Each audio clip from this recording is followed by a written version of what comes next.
தேவனாய் இருக்கிறார். ஆமென்.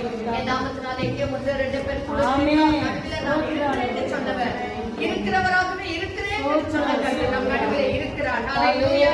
இந்த காலவெளியில கூட சிறிது நேரம் தியானிப்பதற்கான வைத்துக் கொள்வோம். மத்தேயு எழுதின சுவிசேஷம் 3ஆம் அதிகாரம் 8ஆம் வசனம். மத்தேயு எழுதின சுவிசேஷம் 3ஆம் அதிகாரம் 8ஆம் வசனம். மனத்திரும்புதலுக்கு ஏற்ற கனிகளை கொடுங்கள். ஸ்தோத்திரம். 4ஆம் அதிகாரம் 17ஆம் வசனம்.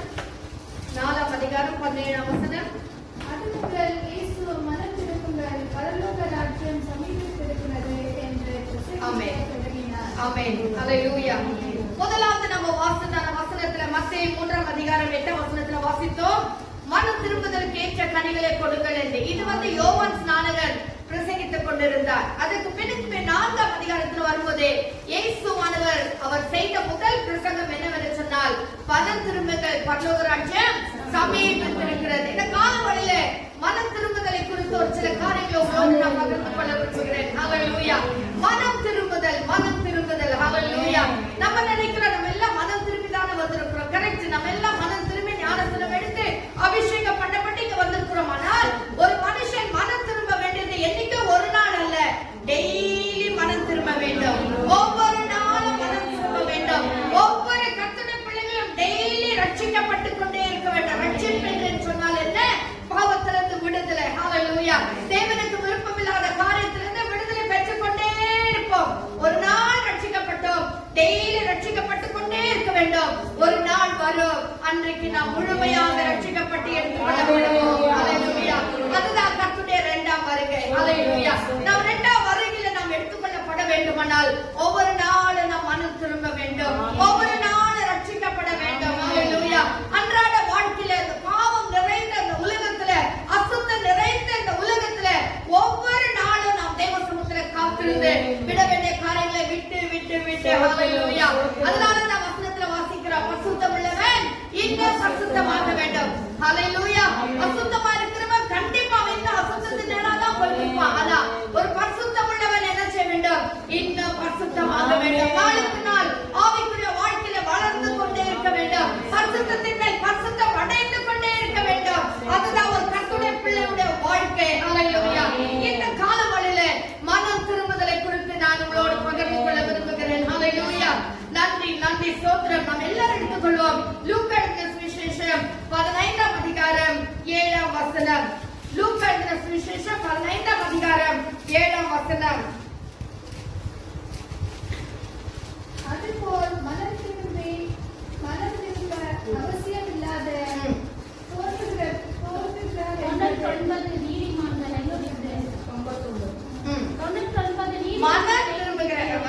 மனம் திரும்புகிற அவிசுவாசம் இல்லாத 99 நீதிமான்களை குறித்து சந்தோஷம் உண்டாகிறதை பார்க்கிறோம். மனம் திரும்புகிற ஒரே பாவி நிமித்தம் பரலோகத்தில் மிகுந்த சந்தோஷமா இருக்கும். ஹல்லேலூயா. இந்த அதிகாரத்துல நம்ம பார்க்கும்போது 3 காரியங்களை பார்க்கிறோம். ஒன்று 100 ஆடும் ஒரு ஆடு காணாமல் போனது என்று சொல்லி பார்க்கிறோம். அடுத்ததாக நம்ம என்ன வாசிக்கிறோம்னா 15ஆம் அதிகாரம் 10ஆம் வசனத்துல என்ன வாசிக்கிறோம்? 10 வெள்ளிக்காசு ஒருத்தர்கிட்ட இருந்துச்சு, அதுல 1 காணாம போயிடுச்சு. ஹல்லேலூயா. ஹல்லேலூயா. அங்கே நம்ம என்ன வாசிக்கிறோம்? அந்த காணாம போன அந்த 10 வெள்ளிக்காசுல ஒரு காசு கிடைத்த உடனே அவள் மிகவும் சந்தோஷப்படுகிறாள். ஹல்லேலூயா. இங்க நம்ம வாசித்தான இந்த வசனத்துல நான் மீண்டும் அதுக்கு நான் பிறகு வருகிறேன். இப்ப நம்ம மனம் திரும்புதலை குறித்து நம்ம வாசிக்கும் போது எபிரேய மொழியில சில வார்த்தைகள் சொல்லப்பட்டிருக்கு. அதை நான் உங்களுக்கு இப்ப சொல்ல போறேன். நம்ம சும்மா குழப்படிக்க வேண்டாம். எபிரேய மொழியில மனம் திரும்புதல் என்று சொன்னால் to be sorry. ஹல்லேலூயா. நாம் செய்த தவறுக்கு மனஸ்தாபம் அல்ல, ஐயோ இப்படி நான் தப்பு பண்ணிட்டேனே அப்படின்னு சொல்லி ஃபீல் பண்றது. நம்ம ஏதாவது ஒரு தப்பு பண்ணிட்டா நம்ம உடனே சொல்றோம் சாரி அப்படின்னு. ஆனா அது ஃபார்மாலிட்டிக்காக சொல்லணுமே, அது சொல்லி சொல்லி பழகிச்சு. அதனால நம்ம என்ன சொல்லிடுறோம்? சாரி. ஒருத்தருக்கு ஏதோ ஒரு காலர் கொஞ்சம் பட்டுச்சுன்னா ஓ சாரி அப்படின்றோம். ஆனா அது அல்ல, அது நம்ம டெய்லி சொல்லி சொல்லி பழக்கத்துல சொல்றது. ஆனா டு பி சாரி அப்படின்னா உண்மையிலே உள்ளத்துல இருந்து வரது. ஐயோ இன்னைக்கு நான் இப்படிப்பட்ட ஒரு தப்பு பண்ணிட்டேன், ஐயோ இன்னைக்கு நான் இப்படி பேசிட்டேனே, இன்னைக்கு நான் இதை செய்யக்கூடாது இருந்துச்சு நான் செஞ்சுட்டேன், இன்னைக்கு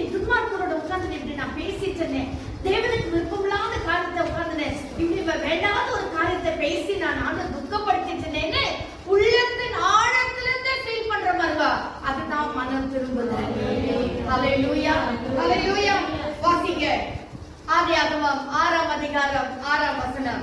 ஆதியாகமம் 6ஆம் அதிகாரம் 6ஆம் வசனம். இன்னொருத்தர் எடுத்துக்கொள்ளுங்க. யோபு 42ஆம் அதிகாரம் 6ஆம் வசனம். ஆமென். எதற்காக மனஸ்தாபப்பட்டார்? He felt sorry. எதற்காக? மனுஷனை இந்த பூமியில உண்டு பண்ணினதற்காக. ஐயோ, நான் மனுஷனை என்னுடைய சாயலிலே நான் உண்டு பண்ணேன், ஆனா அவர்களோ என்னை துக்கப்படுத்தினார்களே, என் கற்பனைகளை கைக்கொள்ளாமல் போனார்களேன்னு சொல்லி he felt sorry for that. ஐயோ, இப்படி ஒரு வேலை நான் செஞ்சிட்டேன்னு கர்த்தர் மனஸ்தாபப்படுகிறார், மனதுல துக்கப்படுகிறார். ஹalleluya. வாசிங்க யோபு 42ஆம் அதிகாரம் 6ஆம் வசனம். யோபு 42ஆம் அதிகாரம் 6ஆம் வசனம். ஹalleluya. ஸ்தோத்திரம் ஸ்தோத்திரம். யோபு 42. ஆகையால் நான் என்னை அருவருத்து தூளிலும் சாம்பலிலும் இருந்து மனஸ்தாபப்படுகிறேன் என்றான். எங்க என்ன பண்றாரா? நான் என்னையே அருவருத்து நான் தூளிலும் சாம்பலிலும் உட்கார்ந்து என்னை நானே மனஸ்தாபப்படுத்துகிறேன். He felt feeling sorry for what he has done. எதற்காக? நான் ஆண்டவரோடு இவ்வளவு பேசிட்டேன், இவ்வளவு காலத்தை நான் இப்படி பண்ணிட்டேனே. அவர் துக்கப்பட ஆரம்பிக்கிறார். அதுதான் மனம் திரும்புதல். நமக்கு யோனா பத்தி நல்லா தெரியும். நினைவு பட்டணத்துல போய் யோனா பிரசங்கித்த போது ஜனங்கள் எல்லாரும் உபவாசத்துல உட்கார்ந்து ரெட்டுடுத்தி சாம்பலில் உட்கார்ந்து அவர்கள் மனஸ்தாபப்பட்டு மனம் திரும்பினார்கள் என்று சொல்லி பார்க்கிறோம். இதுதான் மனம் திரும்புதல். மனம் திரும்புதல்னா என்ன? அது உள்ளத்தின் ஆழத்திலிருந்து வந்து நமக்கு ஃபீல் பண்ணுகிற ஒரு காரியம். அப்படியே நம்ம டெய்லி மனம் திரும்பணும் தானே? ஆமென் ஆமென். ஹalleluya. ஸ்தோத்திரம். இரண்டாவதாக நம்ம பார்க்கும்போது வாசிங்க 1 ராஜாக்கள் 8ஆம் அதிகாரம் 47 48. 1 ராஜாக்கள் 8ஆம் அதிகாரம் 47 48 வசனம். அவர்கள் சிறைப்பட்டு போயிருக்கிற தேசத்திலே தங்களே உணர்வடைந்து மனம் திரும்பி நாங்கள் பாவம் செய்து அக்கிரமம் பண்ணி துன்மார்க்கமாய் நடந்தோம் என்று தங்கள் சிறையிருப்பான தேசத்திலே உம்மை நோக்கி வேண்டுதல் செய்து தங்களை சிறைப்பிடித்துக் கொண்டு தங்கள் சத்துருக்களின் தேசத்திலே தங்கள் முழு இதயத்தோடும் தங்கள் முழு ஆத்மாவோடும் உம்மிடத்தில் திரும்பினோம். ஹalleluya. என்னது மனம் திரும்புதல் என்றால் என்ன அர்த்தம்? மீண்டுமாய் கர்த்தரிடத்தில் திரும்புவது. ஹalleluya. To turn back. மீண்டுமாக நான் எந்த காரியத்தை செய்தனோ அதை அறிக்கை பண்ணி பாருங்க. முழு மனதோடு நாங்கள் துரோகம் பண்ணினோம், அக்கிரமம் பண்ணினோம் என்று சொல்லி கர்த்தரிடத்தில் வேண்டுதல் செய்து மீண்டுமாய் கர்த்தரிடத்தில் திரும்புவதுதான் மனம் திரும்புதல். ஹalleluya. எழுதிக்கோங்க. எசேக்கியேல் 14ஆம் அதிகாரம் 6ஆம் வசனம் கூட. அடுத்ததாக நம்ம வாசிக்கிறோம் 14:6. அடுத்தது மூன்றாவது என்ன வாசிக்கிறோம் சொன்னா ரிக்ரெட். ரிக்ரெட் சொன்னா நான் அதாவது நான் ஒரு தவறு செய்யும் பொழுது ஒரு நஷ்டம் வந்துச்சு. குருபரளி சபையில கூட அப்படி பேசிட்டு இருக்கும்போது ரொம்ப கோவச்சு பாஸ்டர், போனை போட்டு கீழே உடைச்சிட்டேன். 18,000 போன் என்ன ஆச்சு? உடைஞ்சு போச்சு. அதுக்கப்புறம் ஃபீல் பண்றாங்க, ஐயோ நான் இப்படி பண்ணதுனால என்ன ஆயிடுச்சு, எவ்வளவு காஸ்ட்லி போன் உடைஞ்சு போச்சு. அப்புறமா அது ஒரு லாஸ் ஆயி போச்சு இல்லைங்களா, ஒரு நஷ்டம் வந்துச்சு. அதுக்கப்புறம் ஃபீல் பண்றாங்க, அதுதான் ரிக்ரெட். ஐயோ நான் இந்த தவறு பண்ணதுனால இப்படி ஒரு லாஸ் வந்து போச்சு அப்படியே ஃபீல் பண்றோம் பாருங்க, அதுதான் ரிக்ரெட். அதுதான் feeling so sorry for the loss. அதாவது நான் தவறு பண்ணினதுனால இந்த ஒரு நஷ்டம் வந்துச்சே ஃபீல் பண்றோம் பாருங்க, அதுதான் மனம் திரும்புதல். ஹalleluya ஹalleluya. வாசிங்க ஓசியா 13ஆம் அதிகாரம் 14ஆம் வசனம். ஓசியா 13ஆம் அதிகாரம் 14ஆம் வசனம். ஓசியா 13:14.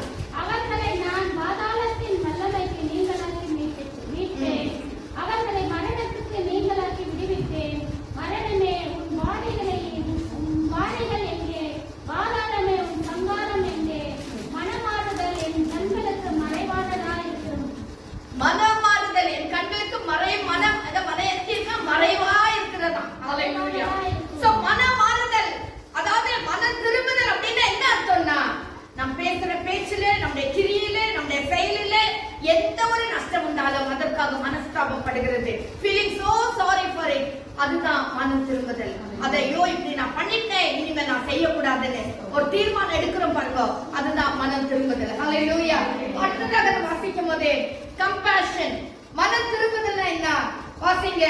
அதாவது மனம் திரும்புதல்னா ஆட்டிட்யூட். எப்படின்னா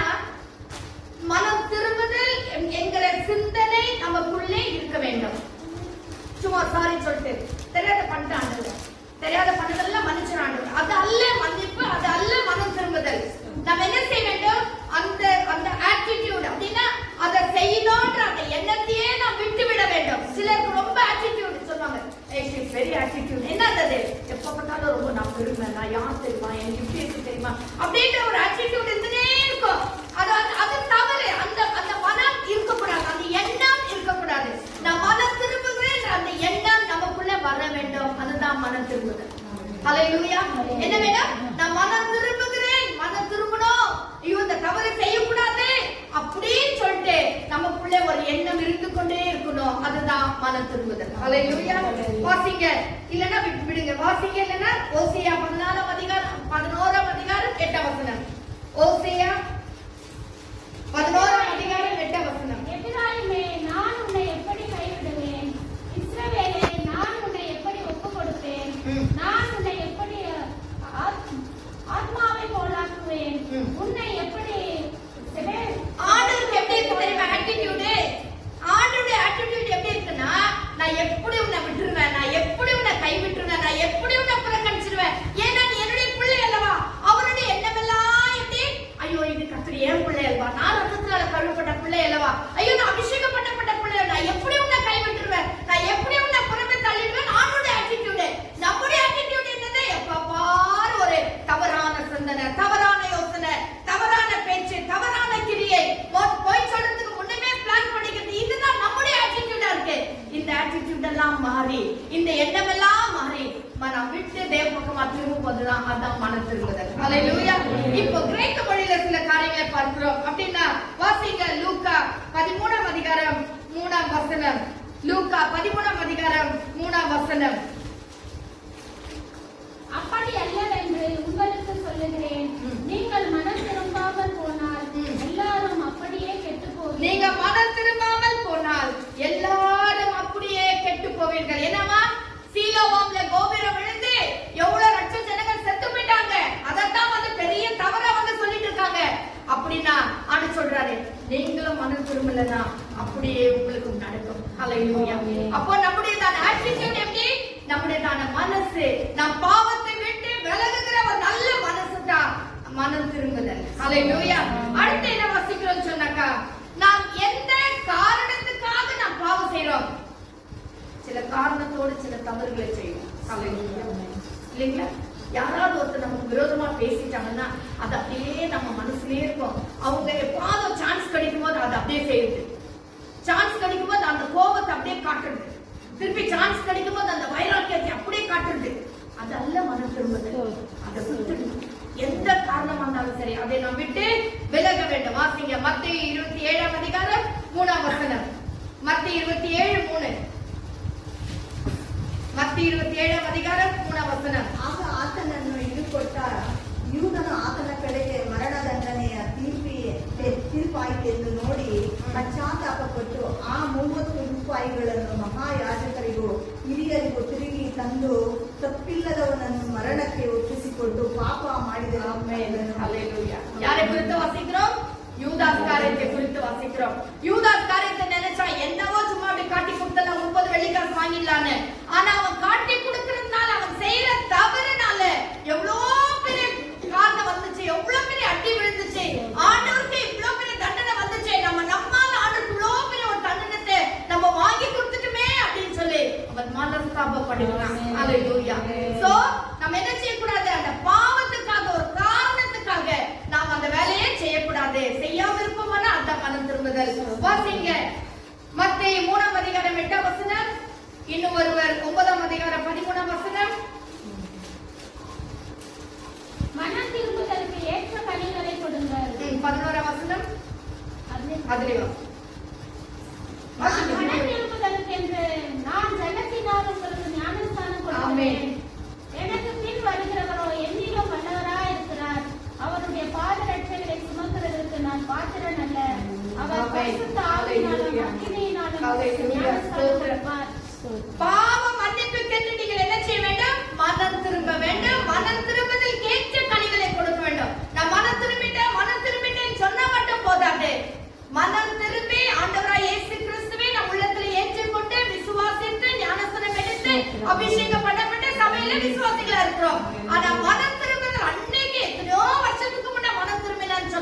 கூடாது. தினமும் நாம் மனம் திரும்ப வேண்டும். ஹalleluya, ஹalleluya, ஸ்தோத்திரம். அதாவது நம்முடைய மனம் திரும்புதல் எப்படி இருக்கணும்னு சொன்னாக்கா, அன்டாலபிளா இருக்க கூடாது. gone beyond the recall. அதாவது நம்முடைய அளவுக்கு மிஞ்சி நாம் என்ன செய்ய கூடாது, போயிடக்கூடாது. ஆண்டவரை விட்டு வெகு தூரத்துல போக கூடாது. நாம் ஆண்டவரை விட்டு தூரமாய் போனால் அது அல்ல மனம் திரும்புதல். ஆண்டவரோடு நெருங்கி வருதுதான் மனம் திரும்புதல். நான் இதோட முடிக்க விரும்புகிறேன். வாசிங்க இப்போ லூக்கா 15ஆம் அதிகாரம் 7ஆம் வசனத்தை வாசிங்க. லூக்கா 15ஆம் அதிகாரம் 7ஆம் வசனம். அதுபோல மனம் திரும்ப அவசியம் இல்லாத 99 நீதிமான்களை குறித்து சந்தோஷம் உண்டாகிறதை பார்க்கிறோம். மனம் திரும்புகிற ஒரே பாவி நிமித்தம் பரலோகத்தில் மிகுந்த சந்தோஷம் உண்டாயிருக்கும் உங்களுக்கு சொல்லுகிறேன். லூக்கா 15ஆம் அதிகாரம் 1ஆம் வசனத்துல என்ன வாசிக்கிறோம்? பரிசேயர் அந்த இடத்துல இருந்து ஆண்டவர்கிட்ட பேசிக் கொண்டிருக்கிறாங்க. அப்ப இந்த பரிசேயர்களுக்காக கர்த்தர் இந்த காரியத்தை சொல்றார். நமக்கு எல்லாருக்கும் தெரியும், 100 ஆடு இருந்தது, உனக்கு காணாம போச்சு, அவன் தேடி போனா, கண்டுபிடிச்சு வந்தா, சந்தோஷப்பட்டா, நமக்கு எல்லாருக்கும் தெரியும். ஆனா ஏன் இதை கர்த்தர் சொன்னாருன்னா, இந்த ஆடு 100 ஆடு இருக்குது, 100 ஆடு ஒன்னாதான் மேய்ஞ்சிருக்குது, ஒரே மேய்ப்பனுக்கு அண்டர்ல தான் இருக்கு. ஆனா இந்த ஒரு ஆடு மட்டும் எப்படி காணாம போச்சுன்னா, இந்த ஒரு ஆடு கீழ்ப்படியாமல் போனபடினாலே, மேய்ப்பனுடைய சத்தத்தை கேட்காம போனபடினாலே, ஹalleluya, இந்த ஒரு ஆடு என்ன செய்தது, அந்த மேய்ப்பனுடைய சத்தத்தை கேட்காம அதை இஷ்டத்துக்கு நடந்தபடினாலே, ஹalleluya, போகக்கூடாத இடத்துக்கு அது போனபடினாலே, ஸ்தோத்திரம், பாவத்துல சிக்கி கொண்டபடினாலே, அது கீழ்ப்படியாமல் போனபடினாலே அந்த ஒரு ஆடு காணாமல் போய்விட்டது. ஹalleluya, இதைத்தான் பரிசேயர்களை குறித்து கர்த்தர் அந்த இடத்துல சொல்றாரு. ஹalleluya, அது என்ன வாசிக்கிறோம் சொன்னா, கடைசியாக ஒரு பாவி, அதாவது ஒரு மனம் திரும்பாத ஒரு பாவி, அதாவது கர்த்தருடைய வார்த்தை கேட்காத ஒரு பாவி, அது தூரமாய் போயிடுச்சு. அதை தேடி கண்டுபிடிக்கிறதுக்காக பின்னால ஒருத்தர் ஓடுறாங்க. ஹalleluya, காணாம போன அந்த ஆடை தேடுறதுக்காக ஒருத்தர் ஓடி போறாங்க. அதல்ல மனம் திரும்புதல். ஆமென். ஓடி போய் கண்டுபிடிச்சு அதை தூக்கி வராங்க. அது இல்ல மனம் திரும்புதல். மனம் திரும்புதல்னா என்ன தெரியுமா? எனக்குள்ளே ஒரு மனமாற்றம் வர வேண்டும். ஹalleluya, வாசிங்க. அதாவது சரி இருங்க. அதாவது இப்போ மனம் திரும்புதல், அதாவது அந்த ஆட்டை தேடுறதுக்கு என்ன செய்றாங்க, போறாங்க. ஒரு ஆள் தொலைஞ்சிச்சு, தேட போறாங்க. அவங்க என்னவெல்லாம் என்ன, அது போயிட்டு எப்படியாவது தேடி கண்டுபிடிக்கணும்னு சொல்லிட்டு தேடுறாங்க. தேடி தேடி போறாங்க. தேடுகிறவர்கள் போய் தேடிட்டே இருக்காங்க. மூன்றாவது என்ன செய்றாங்க, அது கண்டுபிடிக்கிற வரைக்கும் தேடிட்டு இருக்காங்க. ஹalleluya, நாலாவது என்ன பண்றாங்க, அது கிடைச்சிச்சு, அதை தோள்ல போட்டுக்கின்னு சந்தோஷமா வீடு திரும்புறாங்க. வீடு திரும்பின உடனே என்ன செய்றாங்க, அக்கம் பக்கம் இருக்கிறவங்க எல்லாரும் கூப்பிட்டு காணாமல் போன ஆடி கிடைச்சிச்சுன்னு சந்தோஷப்படுறாங்க. அடுத்தது என்ன செய்றாங்க, அந்த வீட்டுல ஒரு பெரிய மன மகிழ்ச்சியே உண்டாயிடுச்சு. ஹalleluya, இதே தான் வெள்ளி காசு காணாம போன ஸ்திரீ கூட பண்ணாங்க. ஹalleluya, ஹalleluya, ஒருத்தர்கிட்ட 10 வெள்ளி காசு இருந்தது, ஆனா ஒரு காசு 9 காசு வீட்டுல இருக்கு, ஒரு காசு காணாம போயிடுச்சு. அந்த காணாம போன ஒரு காசுக்காக அந்த நபர் என்ன பண்ணாங்க, வீட்டை முழுதுமா பெருக்கி சுத்தம் பண்ணி விளக்க கொளுத்தி ஃபுல்லா தேடி கண்டுபிடிச்சு எடுக்கிறாங்க. இந்த காணாமல் போன ஒரு ஆடு, இந்த காணாமல் போன ஒரு வெள்ளி காசு, அந்த என்ன செய்றாங்க, அவங்களா வரல. நல்லா புரிஞ்சுக்கோங்க, மனம் திரும்புதல்னா என்ன, இவர்கள் தேடி போய் கண்டுபிடிச்சு கூட்டிட்டு வராங்க. ஆனா கெட்ட குமாரன் கதையில அப்படி இல்ல. ஹalleluya, கெட்ட குமாரனுடைய கதை சொல்லுவது அப்படி இல்ல. இதைத்தான் ஆண்டவர் பரிசேயர்களுக்கு சொல்றார், நீ தேடி போய் கண்டுபிடிச்சு கூட்டிட்டு வரது இல்ல மனம் திரும்புதல். ஹalleluya, மனம் திரும்புதல்னா என்னன்னா தனக்குள்ளே வர வேண்டும். ஹalleluya, வாசிங்க 17ஆம் வசனம் 18ஆம் வசனம். லூக்கா 15ஆம் அதிகாரம் 17ஆம் வசனம். அவனுக்கு புத்தி தெளிந்த போது அவன், என் தகப்பனுடைய கூலிக்காரர் எத்தனையோ பேருக்கு பூர்த்தியான சாப்பாடு இருக்கிறது, நானோ பசியினால் சாகிறேன். நான் எழுந்து என் தகப்பனிடத்திற்கு போய், தகப்பனே, பரத்திற்கு விரோதமாகவும் உமக்கு முன்பாகவும் பாவம் செய்தேன். பரிசேயர்களுக்கு நல்ல ஒரு புத்தியை சொல்வதற்காக கர்த்தர் என்ன பண்றார், 2 சம்பவத்தை சொன்னார், 2 கதையை சொன்னார்.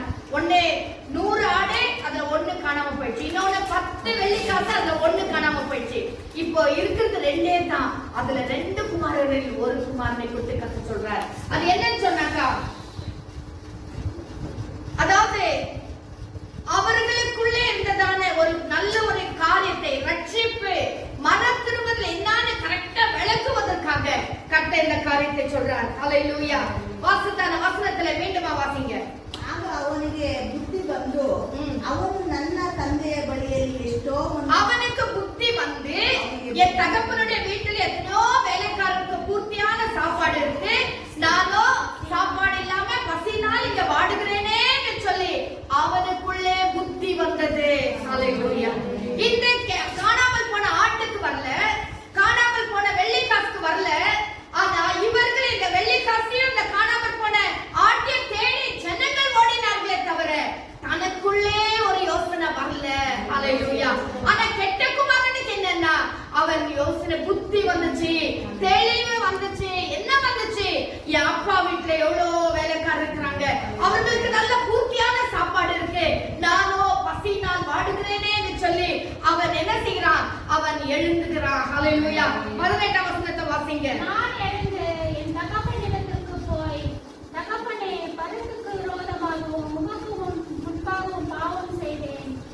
ஒவ்வொரு மனுஷனும் இங்க ஆடே வெள்ளிக்காசு அது தனக்கு ரெஸ்பான்சிபிள் இல்ல, அதற்காக மற்றவங்க தேடினார்கள். ஆனா மனுஷனும் ஒவ்வொரு மனுஷனும் தனக்காக பொறுப்புள்ளவனாய் இருக்க வேண்டும். ஹalleluya. நான் தான் பொறுப்பு, உங்களுக்கு நீங்கள் ஒவ்வொருவரும் நீங்க தான் பொறுப்பு. ஆண்டவர்கிட்ட நீங்க தான் கணக்கு சொல்லணும், நான் தான் கணக்கு சொல்லணும். தேவ சமூகத்துல இருப்பதனால தேவனை ரட்சிப்பை காத்துக் கொள்கிறது என்னுடைய பொறுப்பு, என்னுடைய பரிசுத்தத்தை காத்துக் கொள்கிறது என்னுடைய பொறுப்பு. இந்த கெட்ட குமாரன் காணாமல் தூரமாய் போய்விட்டான், தகப்பனை விட்டு தூரமாய் போயிட்டான். ஆனா அதற்கு தகப்பன் அல்ல காரணம், அவன் வீடு அல்ல காரணம், அவன் நண்பர்கள் அல்ல காரணம், அவன் தான் காரணம். ஹalleluya. அவன் தான் ரெஸ்பான்சிபிள் அதுக்கு. ஹalleluya. இவ்வளவு சொத்தை நான் நாசம் பண்ணினதுக்கு காரணம் அவன் தான். சோ நம்ம மனம் திரும்ப வேண்டுமானால், தேவ சமூகத்திலே தெளிந்த புத்தி உள்ளவனா இருக்க வேண்டுமானால் யாரையும் சாக்கு சொல்ல வேண்டாம். ஹalleluya. என் கணவன் சரியில்லை, என் மனைவி சரியில்லை, பிள்ளைகள் சரியில்லை, யாரும் சொல்ல முடியாது. ஏன்னா உன் ஆத்மாவுக்கு நீதான் பொறுப்பு. ஹalleluya. உன்னுடைய ஆவிக்குரிய வாழ்க்கைக்கு கர்த்தருடைய பிள்ளையே நீதான் பொறுப்பு. ஹalleluya. எத்தனை நேரத்துல சாக்கு போக்குகளை சொல்லிக் கொண்டே வாழ்ந்து கொண்டிருக்கிறோம். கர்த்தருடைய பிள்ளைகளே, இந்த கடைசி நாட்களிலே நாம் ரொம்ப கடைசி நாட்களில வந்திருக்கிறோம். எவ்வளவு நாள் நம்ம இந்த உலகத்துல வாழ்வோனே நமக்கு தெரியாம இருக்கு. ஹalleluya. பாஸ்டர் சொல்லிட்டு இருந்தா நமக்கே இவ்வளவு நாள், இனி நம்முடைய பிள்ளைகள் என்ன பாடுபடுவாங்களோ தெரியல, நம்முடைய பிள்ளைகள் எப்படி எல்லாம் கஷ்டப்பட போறாங்களோ தெரியல அப்படின்னு சொல்லி பேசிட்டு இருந்தாரு. இந்த கொடிய காலங்களில நாம் வந்திருக்கிறோம். மறுபடினால் அருமையான தேவ பிள்ளைகளே, நாம் ஒவ்வொருவரும் நம்மை குறித்து பொறுப்புள்ளவர்களாய் இருக்க வேண்டும். ஏன்னா ஆண்டவர் சமுத்திரத்தை கணக்கு சொல்லுகிறது நானா இருக்க வேண்டும். ஆண்டவர் ஒவ்வொருவரையும் கூப்பிடும் போது குடும்பத்தை கூப்பிடுவார், அது வேற. ஆனா உன் ஆத்துமாவுக்கு நீதான் கணக்கு சொல்ல வேண்டும். இந்த மனுஷன் கர்த்தரை விட்டு தூரமாய், அப்பா வீட்டை விட்டு தூரமாய் போனான், அதுக்கு பொறுப்பு அவன் தான்.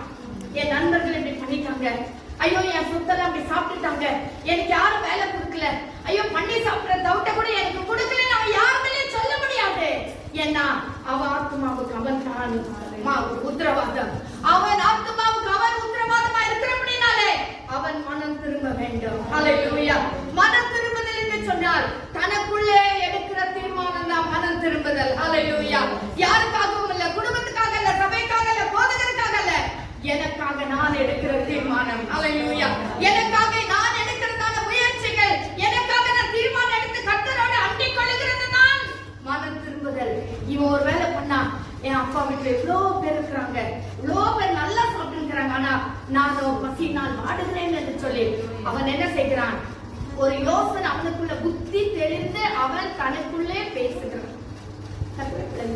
நாம் ஒவ்வொருவரும் நமக்குள்ளே பேச வேண்டும், நமக்குள்ளே பேச வேண்டும். என்னடா என் வாழ்க்கை எப்படி இருக்கு, என் லட்சியத்தின் வாழ்க்கை எப்படி இருக்கு, என் ஆவிக்குரிய வாழ்க்கை எப்படி இருக்குன்னு முதலாவது நாம் பேச வேண்டும். என் வாழ்க்கை குறித்து நான் பேச வேண்டும். ஏன்னா என் வாழ்க்கை பத்தி எனக்கு தான் தெரியும், வேற யாருக்குமே தெரியாது. எனக்கும் ஆண்டவருக்கு தான் தெரியும். மேல பார்க்கும்போது நமக்கு ஒண்ணுமே தெரியாது. நான் இதை ரொம்ப அனுபவிச்சிருக்கேன்.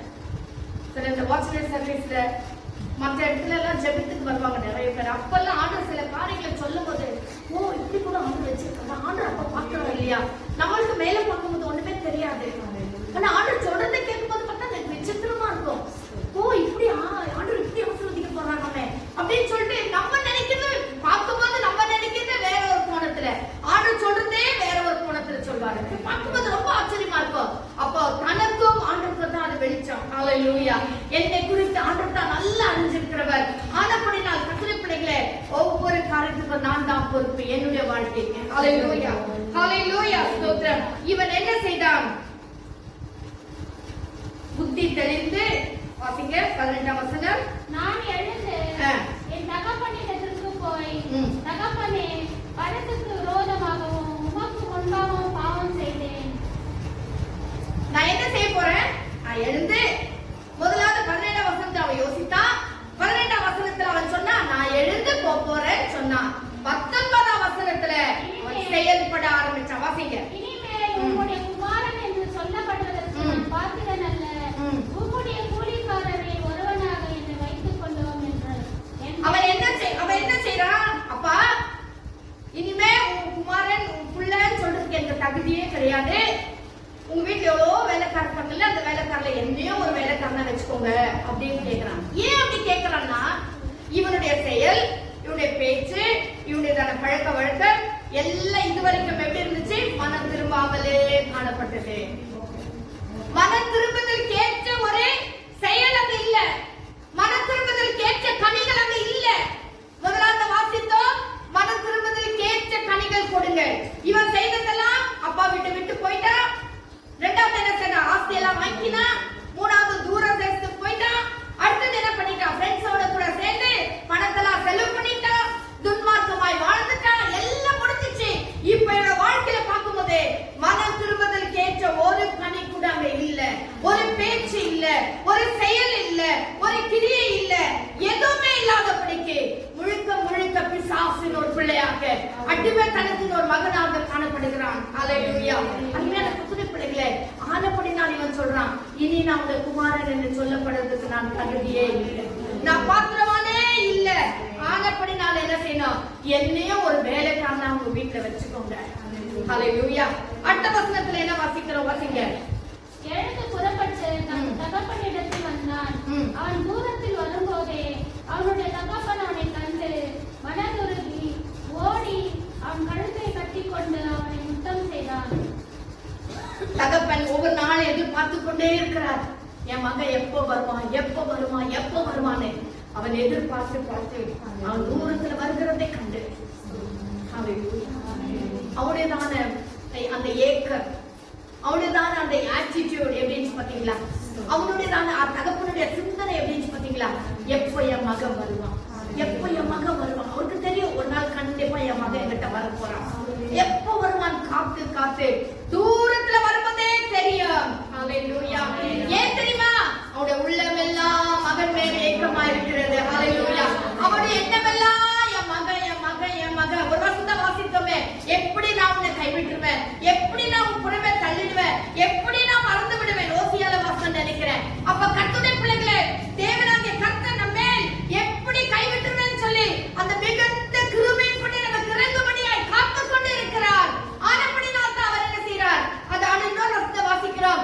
கழுகு என்ன செய்தார்? சட்டைகளை விரித்து காத்துக் கொண்டிருக்கிறார். இன்னொன்னு, நீந்துகிறவன் தன் கரைகளை விரித்து எவ்விதமாய் நீந்துகிறான், அதே போல நீந்துகிறவன் கரைகளை விரித்து நீந்தாமல் போனால் அவன் முழுகி போய்விடுவான். ஆமா தானேங்க? அப்போ ஆண்டவர் சொல்ற, என் கரைகளை விரித்து உங்களுக்காய் காத்துக் கொண்டிருக்கிறேன்.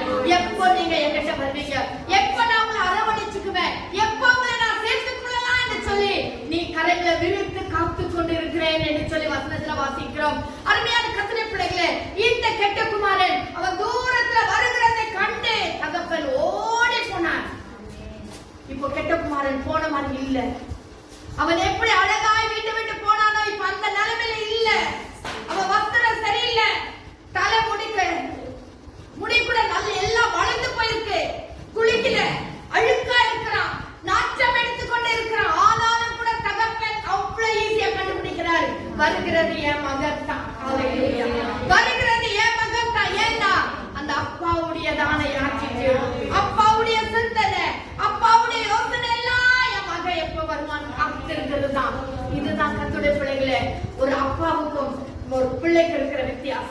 தேவனுக்கும் ரட்சிக்கப்பட்ட ஒரு கர்த்தருடைய பிள்ளைக்கு இருக்கிற வித்தியாசம். நம்ம எவ்வளவுதான் தவறு செய்தாலும் எப்போ என் பிள்ளை என்கிட்ட வரும்னு சொல்லி காத்து கொண்டே கரைகளை விரித்து கொண்டே காத்து கொண்டு இருக்கிறார். அருமையான தேவ பிள்ளைகளே, அவன் வந்த உடனே அவன் அரவணைச்சுக்கிறான். இதெல்லாம் நமக்கு நல்லா தெரியும். ஹல்லேலூயா. அவன் சேர்த்து கொண்டு என்ன செய்கிறான்னு சொன்னால் வாசிங்க. அதாவது 20ஆம் வசனம் 20ல இருந்து 24 வரைக்கும் வாசிங்க. எழுந்து புறப்பட்டு தன் தகப்பனிடத்தில் வந்தான். அவன் தூரத்தில் வரும்போதே அவனுடைய தகப்பன் அவனை கண்டு மனதுருகி ஓடி அவன் கழுத்தை என்ன செய்தான்? கட்டிக்கொண்டு முத்தம் செய்தார். குமாரன் தகப்பனை நோக்கி, தகப்பனே, வரத்துக்கு விரோதமாகவும் உமக்கு முன்பாகவும் பாவம் செய்தேன். இனிமேல் உம்முடைய குமாரன் என்று சொல்லப்படுவதற்கு நான் பார்க்கிறேன் அல்ல என்று சொன்னான். அப்பொழுது தகப்பன் தன் ஊழியக்காரரை நோக்கி, நீங்கள் உயர்ந்த வஸ்திரத்தை கொண்டு வந்து இவனுக்கு உடுத்தி இவன் கைக்கு மோதிரத்தையும் காரியங்களை அந்த இடத்துல வாசிக்கிறோம். அதுல கடைசியாக சொல்றாரு, இவன் கைக்கு என்ன செய்யுங்க? மோதிரத்தை போடுங்க. மோதிரம் எதை காட்டுகிறது? ஒரு அதிகாரத்தை காட்டுகிறது. வாசிங்க. ஆதியாகமம் 41ஆம் அதிகாரம் 42ஆம் வசனம். ஆதியாகமம் 41 42. ஆதியாகமம் 41 42 வசனம். பார்வோன் ராஜாக்கு யோசேப்பு தன் கையில் இருக்கிறதானே தன் முத்திரை மோதிரத்தை கழற்றி அதை யோசேப்பின் கையிலே போட்டு ஆமென். மெல்லிய வஸ்திரங்களை அவனுக்கு உடுத்தி பொன் சர்ப்பையை அவன் கழுத்தில் தரித்தான். இதை எதை காட்டுகிறது? பார்வோனுக்கு அடுத்தது யோசேப்பு. பார்வோனுக்கு இருந்த எல்லா அதிகாரத்தையும் யோசேப்புக்கு கொடுத்தார். ஹல்லேலூயா. இந்த கெட்ட குமாரன் மனம் திரும்பி பிதாவினிடத்தில் வந்த பொழுதோ அவன் மோதிரத்தை அவன் கரத்துல போடுகிறார். மோதிரம் எதை காட்டுகிறது? அதிகாரத்தை காட்டுகிறது. ஹல்லேலூயா. அவனுக்கு இருந்த எல்லா உரிமையும் காட்டுகிறது. இரண்டாவது அடுத்தது என்ன வாசிக்கிறோம் சொன்னா, அவனுக்கு பாதரட்சைகளை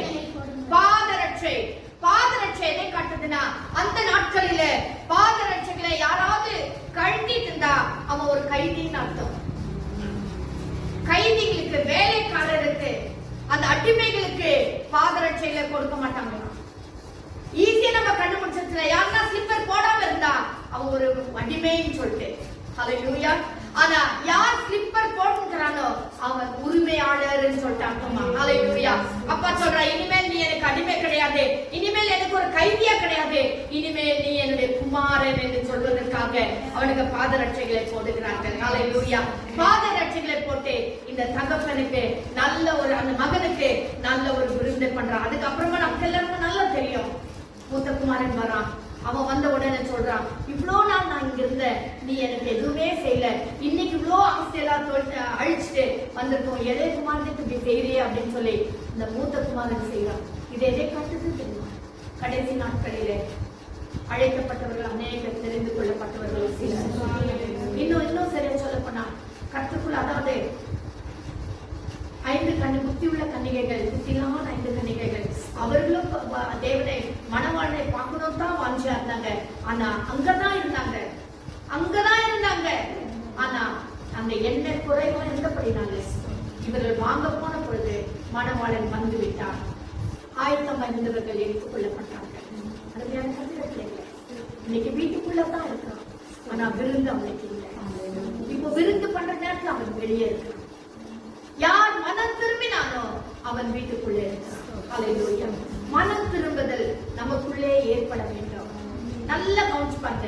காணாமல் போன ஆட்டை தேடி போனாங்க, காணாமல் போன வெள்ளிக்காசை தேடி கண்டுபிடிச்சாங்க. ஆனா இவனை யாரும் தேட வேண்டியதில்லை. மனம் திரும்புதல் என்பது தனக்குள்ளே வர வேண்டும். இவனே மனம் திரும்பினா, இவனே தீர்மானம் எடுத்தான். நான் போய் சொல்லுவேன் சொல்லி தீர்மானம் எடுத்து ஒரு தெளிந்த புத்தியோட கூட அவன் எழுந்து புறப்பட்டு வந்தான். அதுதான் மனம் திரும்புதல். இன்னைக்கு இவன் வீட்டுக்குள்ளே இருக்கிறான், இவனுக்குள்ள மனம் திரும்புதல் இல்ல. பாத்தீங்களா? அவன் வீட்டுக்குள்ளே இருக்கிறான், அப்பாவுக்கு கீழ்ப்படிந்து இருக்கிறான், அப்பாவுக்கு கேட்டு அப்பா கூட தான் இருக்கிறான். ஆனா அவனுக்கு மனம் திரும்புதல். அவனுடைய மனம் திரும்புதல் எப்படின்னா, அவன் பாரு தப்பா நினைக்கிறான், தன் சகோதரனை பத்தியே தப்பா நினைக்கிறான், இவனுக்கு என்ன இவ்வளவு அப்படின்னு நினைக்கிறான். இது எங்க மனம் திரும்புதல் கேட்ட கனி எங்க வந்துச்சு? பொறாம வந்துச்சாங்க, மாம்சத்தின் கிரியைகள் வந்துச்சாங்க, மாம்சத்தின் கனி வந்துச்சு, ஆவிக்குரிய கனி இல்ல. ஐயோ என் தம்பி வந்துட்டானே என்று சொல்லி அவனும் கூட சேர்ந்து சந்தோஷம் சந்தோஷப்படுறதை விட்டுட்டு அவன் மாம்சத்தின் கனியாகிய பொறாமையும் எரிச்சலையும் அவன் காட்ட ஆரம்பிச்சான். இன்னைக்கு விருந்துக்கு அவன் வெளியே, மனம் திரும்பினவன் உள்ள. நாம் பரலோகத்துக்குள்ள பிரவேசிக்க வேண்டுமானால் ஒவ்வொரு நாளும் நாம் மனம் திரும்ப வேண்டும். ஒவ்வொரு நாளும் கர்த்தருடைய சமூகத்தில் அண்டிக் கொள்ள வேண்டும். ஒவ்வொரு நாளும் தேவனுடைய பார்வைக்கு முன்பதாக நம்முடையதான கெட்ட சிந்தனைகள், நம்முடையதான ஆட்டிடியூட், நம்முடையதான அதே எண்ணத்தோடு நாம் இல்லாதபடிக்கு நம்ம எல்லாவற்றையும் விட்டு நம் மனம் திரும்பி தேவனுக்குள்ளாய் நாம் வாழும் போது நிச்சயமாகவே கர்த்தருடைய சமூகத்திலே நாம் ஏற்றுக்கொள்ளப்படுவோம். ஒரு நாளில கல்யாண விருந்துல நாமும் அவரோடு கூட கல்யாண விருந்துல இருக்க கர்த்தர் நமக்கு இரக்கம் செய்வார். நம்ம எல்லாரும் கண்டி மூடி செபிக்கலாமா? ஹல்லேலூயா, ஹல்லேலூயா. ஸ்தோத்திரம். இன்னைக்கு எல்லாரும் நம்ம தேவ சமூகத்துல தான் இருக்கிறோம். எல்லாரும் சபையில இருக்கிறோம். எல்லாரும் வசனத்தை கேட்கிறோம். எல்லாரும் அபிஷேகம் பண்ணப்பட்டிருக்கிறோம். அந்நிய பாஷை பெற்றிருக்கிறோம். ஒருவேளை வரங்களை கூட பெற்றிருக்கிறோம். ஆனா நம்முடைய மனம் திரும்புவது எப்படிப்பட்டதா இருக்கு? மனம் திரும்புவது எப்படிப்பட்டதா இருக்கு? நீங்க மனம் திரும்புகிற பிள்ளைகளா நம்ம இருக்கிறோமா? ஹல்லேலூயா, ஹல்லேலூயா. இயேசு பிரசங்கிக்க ஆரம்பித்த பொழுது முதலாவது பண்ண பிரசங்கம் தான் மனம் திரும்புதல் பரலோக ராஜ்யம் சமீபத்தில் இருக்கிறது. இந்த வசனம் அன்றைக்கு இவ்வளவு வருஷங்களுக்கு முன்பதாக சொன்னதல்ல. இந்த காலவழியில் ஆவியானவர் நம்மோடு சொல்கிறார், மனம் திரும்புதல் பரலோக ராஜ்யம் சமீபம். இதோ நான் வாசற்படியிலே நின்று தட்டுகிறேன். ஒருவனின் சத்தத்தை கேட்டு கதவை திறந்தால் அவனுக்குள்ளே நான் பிரவேசித்தேன். அவனோடு போஜனம் பண்ணுவேன், அவனும் என்னோடு போஜனம் பண்ணுவான் என்று சொல்லி வெளிப்படுத்தல் 3:20 நம்ம வாசிக்கிறோம். அருமையான கர்த்தருடைய பிள்ளைகளே, இன்னைக்கு நம்முடைய வாழ்க்கை கெட்ட குமாரன் வீட்டில இருந்து, அதாவது அந்த தகப்பனுக்கு 2 பிள்ளைகளை போல, ஒருவன் கெட்ட குமாரன், ஒருவன் நல்ல குமாரன் நம்ம கணக்குல வச்சிருக்கிறோம். ஆனா வீட்டுக்குள்ள இருந்தவன் தான் நல்ல குமாரன். இப்போ வீட்டுக்கு வெளியே இருக்கிறவன் தான் கெட்ட குமாரன். மனம் திரும்புதல் எங்க வந்துச்சாங்க? மனம் திரும்புதல் எங்க? வீட்டை விட்டு தூரமாய், தகப்பனை விட்டு தூரமாய் போனவன் இப்பொழுது தகப்பனை வந்து அண்டிக் கொண்டான். அதுதான் மனம் திரும்புதல். ஒவ்வொரு நாளும் நம்ம செபிக்க முடியும். ஒவ்வொரு நாளும் செபத்தில் உட்கார்ந்து ஆவியானவருடைய உதவி கொண்டு நாம் மனம் திரும்ப வேண்டும். விட வேண்டிய காரியங்களை நாம் விட வேண்டும். கர்த்தரை நாம் அண்டிக் கொள்ள வேண்டும். ஹல்லேலூயா. நம்மை தேடி ஒருவரும் வர வேண்டிய அவசியம் இல்லை. நாமவே திரும்பி வர வேண்டும். நாமவே தகப்பனிடத்தில் வர வேண்டும். அதுக்கு உதவி செய்வதற்காக பரிசுத்த ஆவியானவர் இருக்கிறார். அவனுக்கு தெளிந்த புத்தி வந்துச்சா? எப்ப வந்துச்சு? அதற்கு கூட ஆவியானவர் தான் உதவி செய்ய வேண்டும். ஹல்லேலூயா. ஆவியானவர் உதவினார், அவனுக்கு தெளிந்த புத்தி வந்துச்சு.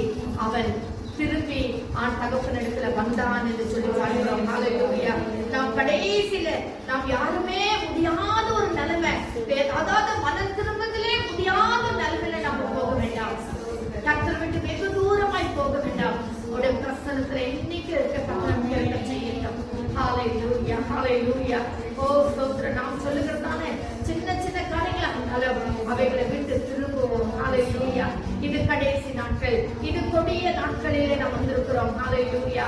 ஆவியானவர் தாமே இந்த நாட்களில் நமக்கு உதவி செய்வாங்க. உலகத்துல பல பகுதிகளில பல விதமான உபத்திரங்களை, பல விதமான நெருக்கடிகளை நாம் பார்த்துக் கொண்டிருக்கிறோம். அருமையான தேவ ஜனமே, நமக்கு எப்படிப்பட்ட சூழ்நிலைகள் வருவது நமக்கு தெரியாது. இந்த கடைசி நாட்களில மனம் திரும்பி கர்த்தரை அண்டிக் கொள்ள கர்த்தர் நமக்கு இரக்கம் செய்வாராக. ஹல்லேலூயா. நேற்று மீண்டும் என்று மாறாத ஜீவனுள்ள பிதாவே, இந்த அருமையான காலவளைக்கு நன்றி ராஜா. நாங்கள் ஒவ்வொரு நாளும் மனம் திரும்ப ஆண்டவரே, காணாமல் போன அந்த ஆட்டையும் வெள்ளி காசையும் தேடி போனாங்க ராஜா. சந்தோஷப்பட்டாங்க, கரெக்ட் தான் ஆண்டவரே. ஆனா அது மனம் திரும்புதல் இல்ல ராஜா. ஆனா அந்த கெட்ட குமாரனும் மனம் திரும்பி வந்தது போல, மீண்டும் தகப்பனிடத்துல தனக்குள்ள தீர்மானத்தை எடுத்து வந்தது போல, நாங்கள் ஒவ்வொரு நாளும் தீர்மானம் எடுத்து கர்த்தரை அண்டிக் கொள்ள எங்களுக்கு உதவி செய்யும். நீர் வைத்திருக்கிற ஆசீர்வாதங்களை பெற்றுக்கொள்ள எங்களுக்கு உதவி செய்யும். செய்தி கேட்கிற ஒவ்வொரு உள்ளங்களோடு நீர் பேசுவீராக, அண்டிக் கொள்ள உதவி செய்வீராக. ஒவ்வொரு நாளும் மனம் திரும்புவதை எங்களுக்கு கட்டளையிட மாட்டேன். பரிசுத்தத்தின் மேல் பரிசுத்தம் அடைய நீதி செய்கிறோம், இன்னும் நீதி செய்யட்டும் என்று சொன்னது போல எங்கள் வாழ்க்கையில நாங்கள் அப்படியே கடைபிடிக்க எங்களுக்கு உதவி செய்கிறாங்க. எங்களை எல்லாரும் தாழ்த்தி அன்பின் கரத்தில் ஒப்பு கொடுக்கிறோம். துதி கன மகிமை உமக்கே செலுத்துகிறோம். எங்களுக்காக மரித்து உயிர் தெரிந்த இயேசுவின் நாமத்தில் செபிக்கிறோம் எங்கள் ஜீவனுள்ள பிதாவே. ஆமென்.